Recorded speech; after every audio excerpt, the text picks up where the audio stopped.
Hello everybody, welcome to Snyder's Inc. We got Mr. Ballen one for you, and this one is, if you hear a bell ringing in this forest, run. Alright, we're gonna have to do that. Ladies and gentlemen, I need y'all to hit the like button, hit the subscribe button. Help me out. Subscribe so I get some more views. We can finally get to the point where I can make some money doing this. That's what the goal is. That way, I can do more of these. I get better equipment. All that stuff, because I need some. And also, hit the like button, help me in the old algorithm, because the algorithm is a bitch. So, you guys ready? Coach, you ready? Let's go. Today marks the beginning of our annual Scarathon, where for the entire month of October, all I do is tell you true, scary campfire stories. But before we get into today's story, if you're a fan of the strange, dark, and mysterious delivered in story format, then you've come to the right place because that's all we do, and we upload 2 or 3 times every week. So if that's of interest to you, please offer to sing at the Like Button's wedding for free, and then when it's time for their first dance, sing a rendition of Du Hast by Rammstein in an Australian accent. Also, please subscribe to our channel and turn on all notifications so you don't miss any of our weekly uploads. All right, let's get into today's story.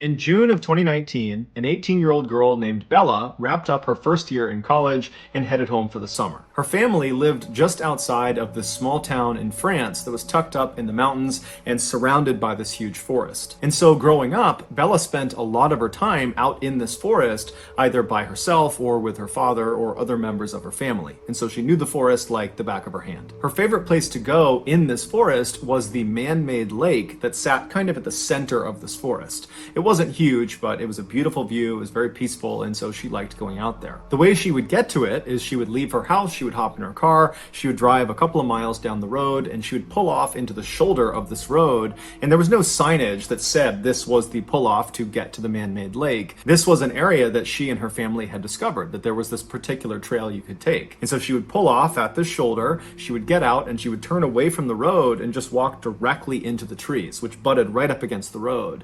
And very quickly, after walking into the woods, after going through some thick underbrush, she would reach this kind of clearing and she would see up ahead this little stream. And off to the left side of this stream is what looked like this kind of beaten up little footpath, but actually what it was an animal trail. So animals just kind of made their way around this area all the time, and so it kind of carved out a path. And so Bella would walk down to this animal path, and she would walk along the path that kind of went parallel with the stream, and she would walk for maybe 15 or 20 minutes until this animal path veered hard to the left, kind of went away from the stream. At that point, Bella would abandon the animal path and just continue walking along this stream, both stepping in the stream on some rocks and standing. Seems easy, also sounds very confusing. Just gonna throw that out there. It sounds if you're walking around this, you gotta take this route to go to this trail, to go through this area, to go to this stream, you gotta walk through this.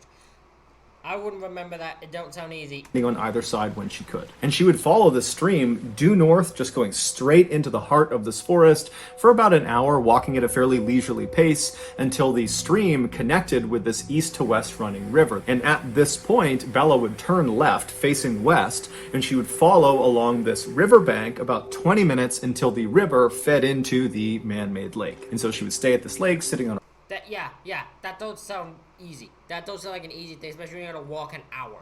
a rock, enjoy the view and look at the animals and listen to nature all around her. And then at some point she would turn around and retrace her steps all the way back to her car. For reference, one leg of this journey from car to lake or from lake to car took about 2 hours. Part of the reason Bella really enjoyed being in these woods and being at this lake was because it just kind of felt like they were hers. Because up until this summer in 2019, the only other people that Bella had ever seen anywhere in this forest or near this lake were other members of her family. So it really felt very private. So in June of that year, Bella comes home from college and almost immediately she wants to go out to the man-made lake because she hasn't been in months. She's been in school. And so she's eager to get back to some place that she kind of considered to be her happy place. So one morning she gets up early and by herself, she leaves her house. She hops in her car. She drives the couple miles down the road. She pulls off onto that shoulder. She parks her car. She hops out. She turns away from the road. She walks into the forest. She finds the stream and starts walking along that animal path right to the side of the stream. She walks for a few minutes until she reaches the point where the trail kind of cuts to the left,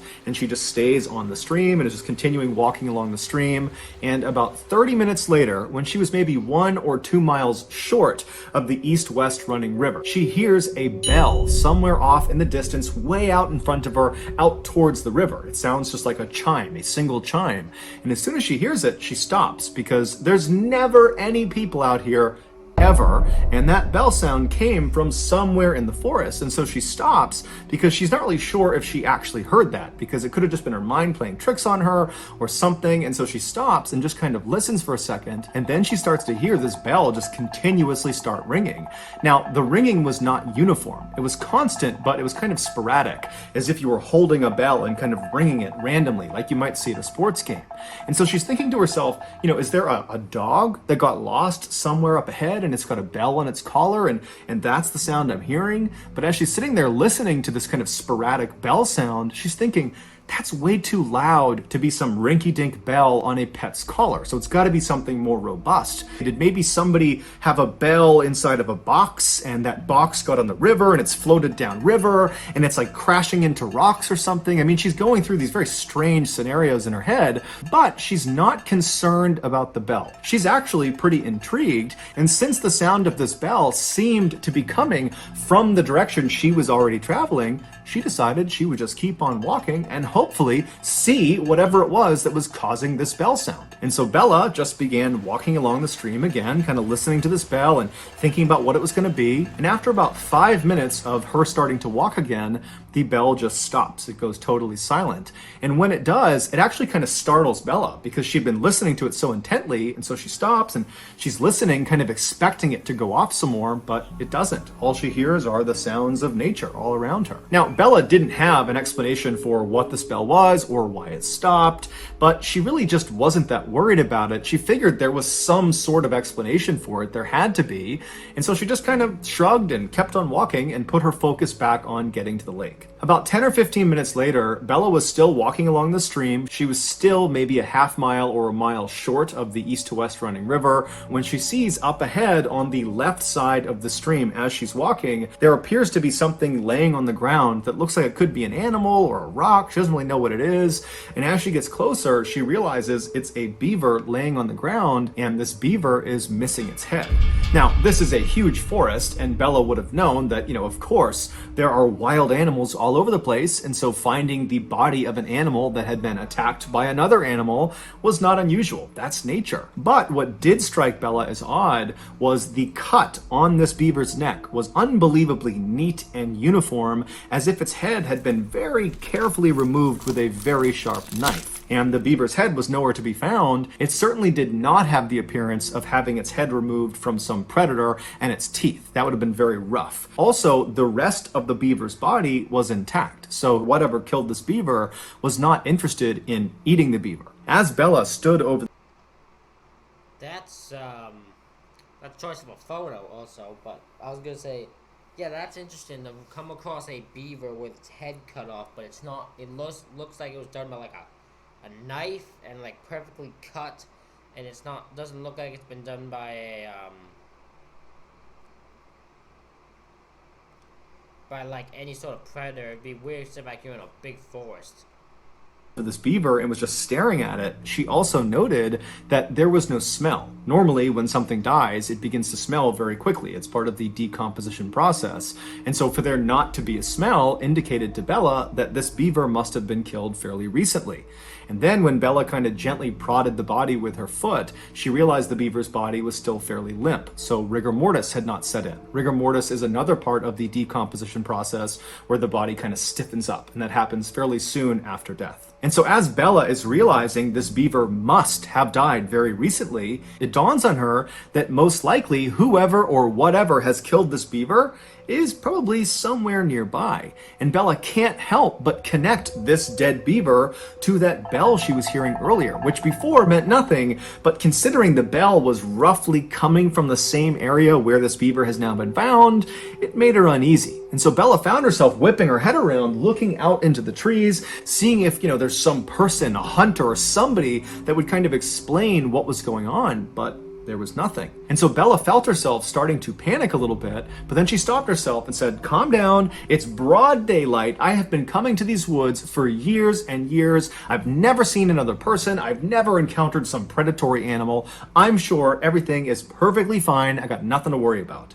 And so she stepped over the beaver and kept on walking. Bella would eventually reach the east-west running river. She would turn left and walk for 20 minutes alongside this river. She'd reach the man-made lake. She enjoyed the beautiful view and the scenery, and then at some point she turned around and began retracing her footsteps. She walked past the beaver on the ground all the way back to her car, and she went home. A week later, Bella was sitting around her house when she felt pretty bored and decided kind of abruptly that in order to cure her boredom, she would go back to the place she loved so much, the man-made lake. And so she told her parents where she was going, and then she left the house, hopped in her car, drove to the pull-off and parked and entered the woods at 6 p.m. Sunset that night was at 9. Ooh, that's late to be doing that. I wouldn't be going there late. That is like, say if I could take about 2 hours to get there, and you could lose your lose where you go, I wouldn't go there at night. That sounds stupid.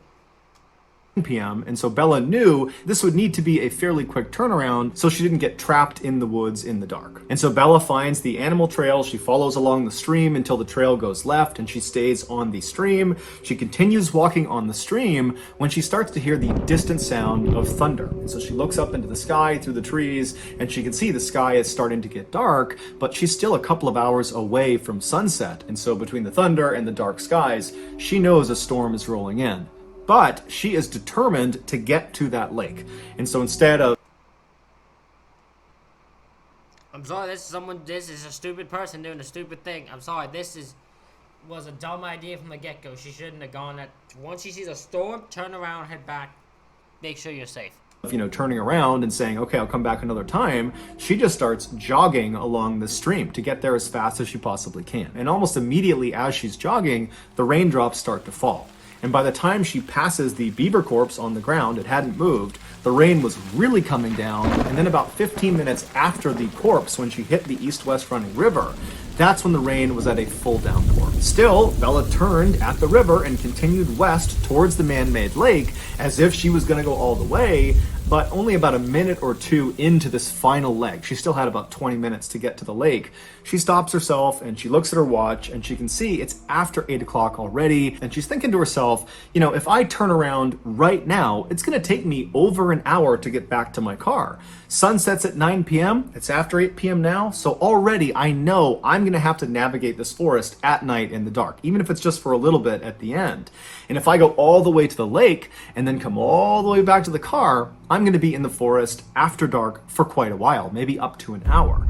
And she's thinking, I'm confident I can do that, but it's also pouring rain, I'm cold. If I get lost, this could turn into a very bad situation. And so she ultimately decides that even though she really wants to keep going, she needs to turn around, she needs to head back.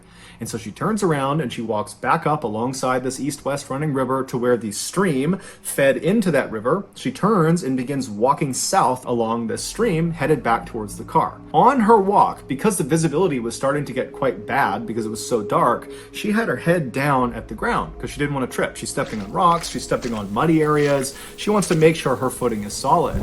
And so her head is down, the rain is pounding all around her, and she's walking for about 15 minutes when all of a sudden something hits her in the top of the head. And so reflexively, she looks up and kind of puts her hands in front of her face to protect herself, and she sees what she had just run into. It was the beaver corpse. It was hanging from a string that was dangling off a branch right above her. And this beaver's head had been retrieved, and the head had been stitched onto the front paws of this beaver. And so she's looking at this. What the fuck? What the fuck? So someone grabbed the beaver corpse, grabbed the head, and sewed the head on the paws or something of the... What the fuck?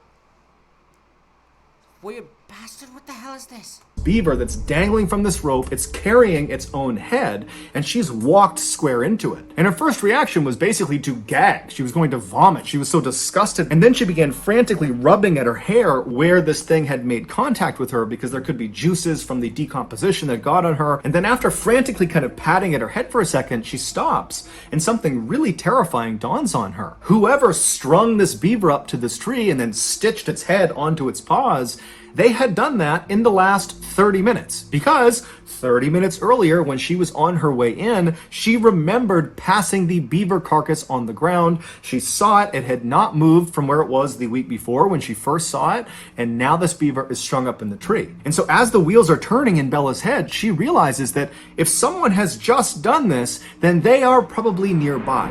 And at this point, it's really starting to get dark. The rain is pounding all around her, and she starts whipping her head around, looking in all directions to see if there's someone out there that did this. But as she's looking, all she sees is just dark forest in all directions. And she knows she's at least 1 hour, even if she runs from her car. And so suddenly she is totally panicked. And in an effort to calm herself down, she says to herself, okay, I need to get out of here, but I have to walk. If I start running right now, this is going to turn into a complete nightmare. I just have to try to walk. And so she walks around this dangling beaver corpse and starts walking along the stream. And as soon as she's past that corpse, she feels the hairs on the back of her neck stand up. She can hear movement behind her. She doesn't know what it is. It could be a deer, it could be some animal, but she's too afraid to turn around. And even though she was trying to tell herself to calm down, just keep walking, you're safe, you're freaking yourself out, everything is okay, as she's walking, she could feel herself starting to speed up until finally she was just running down the stream, sprinting actually away from this beaver and whatever it was that was moving around in that area. And at some point, she got so winded from sprinting so fast that she came to a stop, maybe 5 or 6 minutes after seeing this beaver. And as soon as she comes to a stop and she's walking, she still hasn't turned around yet, she hears the sound of that bell. And right away, it's the exact same sound she had heard the week before. It's that kind of constant, sporadic sound of someone ringing a bell. But in her panic state, she doesn't know where it's coming from. She's so scared. Her anxiety is so high. She doesn't know if it's behind her or if it's off to the side. It's now completely dark out. And so she is full-blown terrified. There is someone or something behind her that has strung this beaver up that's probably watching her, and she can't see them. Even though she's beyond winded, she can barely breathe, she just starts sprinting as fast as she can. And as she's stumbling and falling on the rocks and tripping because she's not really looking where she's going, in the background and all around her, she's hearing this bell chiming and she's hearing something moving around in the woods behind her. And she pulls her phone out of her pocket, her iPhone, and as she's running, she dials her father. She puts the phone to her ear. She's crying, she's panting, she can barely breathe. Her father picks up and she's so relieved to hear his voice, but she can't even make a sentence. She just starts crying and wailing and pleading with him, Dad, come out to the forest. Meet me at the spot where the trail veers away from the stream. Meet me there. There's someone in the forest that's chasing me and I can't see them. Her father on the other end of the phone, he didn't know what to make of this, but he could hear the primal fear in his daughter's voice. And so he didn't ask any questions. He said, stay on the line. I'm coming to meet you right now. So Bella's father and mother, with Bella on the line, they run out of their house. They hop in their car. They speed the couple miles down the road. They park next to their daughter's car. And as they're running into the woods, they can hear way off in the woods the sound of the bell. They can hear the bell. They hear their daughter screaming on the phone. They can hear the bell coming through the phone, and she's begging them to please come into the woods, come in here, save me. And so the parents run into the woods and they begin running up the stream. Meanwhile, Bella, who's way out in the woods, she's still 10 or 15 minutes away from her parents. She is barely able to run at this point. She's exhausted almost all of her energy, and as she's getting closer and closer to her parents, the sporadic bell sound is getting louder and louder and louder, like whatever it is gaining on her. And she can hear behind her all these sticks and branches. They're breaking as if something is coming up to her. And finally, when it feels like this is the most anxiety-inducing situation I could be. I would be so terrified. I wouldn't know what to do, how to act. I wouldn't know what to think. It would drive me insane. Oh my God. I would be anxiety-filled to the moon. You would not understand. Oh my God. To have a bell ringing that you hear and it's getting louder and louder, it means it's getting closer and closer. And you hear sticks and all that move, but you can't see what is causing it. And you don't want to turn around. Oh my God, that would be terrifying. Absolutely terrifying. bell is right behind her head. She just kind of stops in defeat. She's too far away from her parents. She can't get to them in time. And so it was almost like she had to turn around and finally look at whatever it was that was behind her. And so terrified beyond words, Bella, who can barely breathe, she's so scared and so tired, she slowly turns around. Now, when she turns around and she's facing the other direction, she's looking across this clearing. She just happened to run past this clearing, and because it was a clearing, there was a little bit of moonlight that was coming down through the trees, just enough to illuminate this space that was about 50 feet wide. And as she's looking across this clearing, at first, she doesn't see anything. And then this tall, dark figure walks into the clearing, and as soon as it steps in, she can see it's got a bell at its waist, and with every step it took, it would violently ring the bell, causing the ringing sound. And so this thing starts moving into the clearing, and as Bella is staring at it, it was like time slowed down. She could not process what she was looking at. She didn't know what she was looking at. All she knew is whatever or whoever this is, they're coming straight at me. And so Bella suddenly got this unbelievable adrenaline rush. It was like her body went into autopilot to save her, and she turned around and began sprinting faster than she'd ever sprinted in her life. And as she ran, all she could hear was the sound of that bell, which she now knew represented steps this thing was taking. And so the bell was getting faster and faster and louder, and she knew it was gaining on her, and she began lying and screaming out loud that, "I'm on the phone with the police, they're right up ahead, they're gonna be here any moment." But whatever it was that was behind her, they weren't phased. They were just charging ahead, gaining on her second by second. Meanwhile, her parents had made it to the meeting spot, but her father, he felt like, I can't just sit here, and he just starts charging into the woods. He can hear his daughter screaming, he can hear this bell getting louder and louder, he just starts running towards it.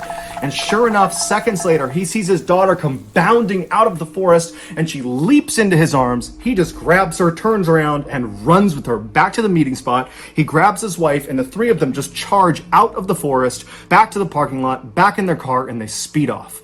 In the car, all of them are crying. They don't know what to make of what just happened. Bella's trying to describe it, but she can't. And her parents, they had been on the phone listening to their daughter screaming, and all they kept saying to each other, the parents, was, "I heard the bell. I heard the bell. I heard the bell," as if the bell confirmed their worst nightmares, that there really was someone or something out in those woods that was trying to do harm to their child. They would drive straight to the police station where Bella would file a report about what she experienced out in the forest, and then afterwards her parents, as a precaution, took her to the hospital where she was determined to be okay, besides some bumps and bruises from falling down. The following morning, the police went out to the forest, to the area where Bella had explained where she had been, and they searched all along that animal foot trail and all along the stream, but they never found any sign of this dark figure with the bell. Bella would tell police that she had a handbag, and as she was running back, she dropped the bag. She remembered where she dropped it along the stream, but when the police went to that area, the bag was gone. Also, the beaver was no longer there. It was not tied up to the tree, it was not on the ground, it was gone. The only thing police found that was out of the ordinary was they found a little ways off from the stream, basically along the path that Bella would have been running on, they found a t-shirt neatly folded placed underneath a rock. But the police and Bella and her family have no idea what that signifies. Ultimately, the police told Bella and her family that more than likely what she ran into was some kind of mentally unstable person that was living out in the woods, and perhaps when Bella came into the woods, they felt like she was on their property, and so they kind of tried to scare her off. But Bella has a hard time accepting that. She felt like, as she was running from whoever was behind her, that she was in mortal danger. That had it not been for her father running into the woods and literally grabbing her and running with her the rest of the way, that she may not have gotten out of the woods at all, that she might have been attacked and killed by whoever this was. She also can't help, when she looks back at the entire experience, thinking about that moment when she turned around and looked across that clearing and saw this figure come into the moonlight for the first time, that when it came into the moonlight, the way it was moving, the steps it was taking, they weren't normal, they were abnormal. There was just something off about this thing's movement, that it didn't seem like she was looking at a person, but rather some big animal. But regardless, since her ordeal, there have been no strange sightings out in those woods. However, almost no one ever goes in those woods except for Bella and her family, and Bella and her family, they don't go in those woods anymore. So whoever or whatever is out there is still just out there. So that's gonna do it, guys. That is insane. Ladies and gentlemen, what do you think of this anxiety-filled story? Oh my god. Let me know what you thought about it in the comments. Please hit the like button. Please hit the subscribe button. It really helped me out. Thank you all for watching. I'll see you all for the next one.